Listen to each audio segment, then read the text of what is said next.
इसको लेकर अभी तक ऑफिशियल कोई स्टेटमेंट यहाँ से जारी नहीं किया गया है।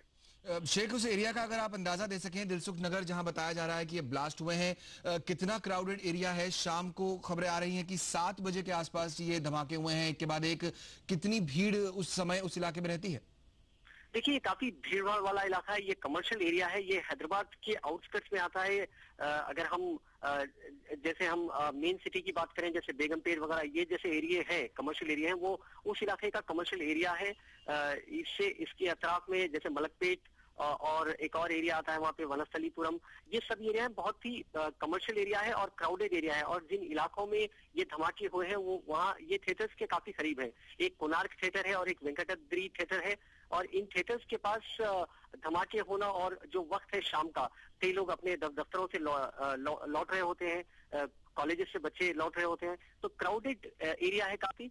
और आमतौर पे भी, आम दिनों में भी यहाँ पे काफी भीड़ भाड़ रहती है। किसी तरह का कोई वर्जन पुलिस की तरफ से मिल पाया है शेख? क्योंकि खबरें ये आ रही हैं कि पुलिस आतंकी हमले से इनकार नहीं कर रही है, लेकिन पूरी तरह से अभी क्लैरिटी नहीं है। ये भी खबरें हैं कि जो बम थे वो टिफिन बॉक्स में रखे गए थे। कोई जानकारी सरकार की तरफ से, पुलिस की तरफ से अब तक आ पाई है? नहीं, देखिए, अभी तक कोई ऑफिशियल कोई स्टेटमेंट यहाँ पे इसमें जारी नहीं किया गया है। हालांकि सभी जो सीनियर ऑफिशियल्स हैं वो सभी यहाँ पे स्पॉट पे, लोकेशन पे पहुंच चुके हैं। और एक जांच, क्योंकि मामला एक ब्लास्ट तक होता, तो शुरुआत में खबरें आ रही थी कि ये एक सिलेंडर ब्लास्ट है और एक टिफिन सेंटर में हुआ है, लेकिन बाद में ये वर्जन बदला और ये आशंका जताई जा रही है कि ये टिफिन बॉम्ब था जो वहां पे एक्सप्लोड हुआ। अभी तक ऑफिशियल इस पे कोई स्टेटमेंट नहीं है। हालांकि वहाँ पे जो लोकेशन है, वहाँ पे स्पॉट पे डॉग स्क्वाड और दीगर जो ऑफिसर्स है वो वहाँ पहुंच चुके हैं। पूरा इलाका कॉर्डन ऑफ कर दिया गया है, जांच शुरू की जा चुकी है। और जो पैटर्न क्या है, इससे पहले भी धमाके हुए थे गोकुल चाट सेंटर का, अगर आपको याद होगा, वहां पे भी कई लोग, एक ईटरी थी जहाँ पे कई लोग जमा थे, उस वक्त भी धमाका हुआ था, और वहां भी ग्रीन ब्लास्ट हुआ था मिनी पार्क में और एक गोकुल चाट में। और आज का जो धमाका है, पुलिस उसी को स्टडी कर रही है कि कहीं ये कोई आतंकी हमला तो नहीं है, और ये उसी के पैटर्न का, उसी सिलसिले से इसका कोई ताल्लुक तो नहीं है।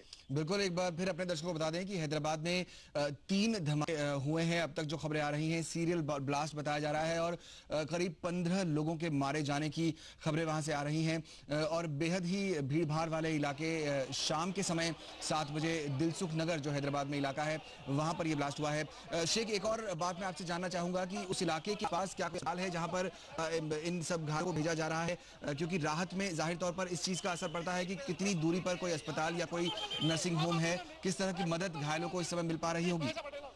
देखिए, वहाँ पे कई अस्पताल हैं और वहाँ पे एक यशोदा हॉस्पिटल है जो काफी करीब में है। इसके अलावा काफी डेवलप्ड एरिया है और वहाँ पे है, लेकिन ज्यादा है उनको उस्मानिया जनरल हॉस्पिटल भेजा गया है, जो कि लोकेशन से अगर हम देखें तो करीब 7 किलोमीटर दूर होगा। और पुलिस ने तो रास्ते क्लियर किए हैं। और जो इसमें धमाका होने की फौरी बाद लोग रिएक्ट नहीं कर पाए, भगदड़ मची और भगदड़ में भी कई जख्मी हुए। तो जो रिएक्शन टाइम था जख्मियों को फौरी तौर पे अस्पताल शिफ्ट करने का, वो शायद इन लोगों ने गंवा दिया था। और लेकिन आसपास के जब लोग वहां जमा हुए, पुलिस पहुंची और जख्मियों को जो करीबी अस्पताल है वहां भेजने का सिलसिला शुरू हुआ। लेकिन ज्यादातर जो जख्मी है उन्हें उस्मानिया जनरल हॉस्पिटल ले जाया गया है। शेख अहमद अली, बहुत बहुत शुक्रिया उस पूरी जानकारी के लिए। ताजा अपडेट इस समय हैदराबाद से ये आ रहा है कि 3 धमाके हुए हैं और 15 लोगों के मारे जाने की खबरें हैं। उस्मानिया जनरल हॉस्पिटल में जो घायल लोग हैं उन्हें पहुंचाया जा रहा है, जैसा शेख बता रहे हैं। और इस समय पुलिस इस बात से इनकार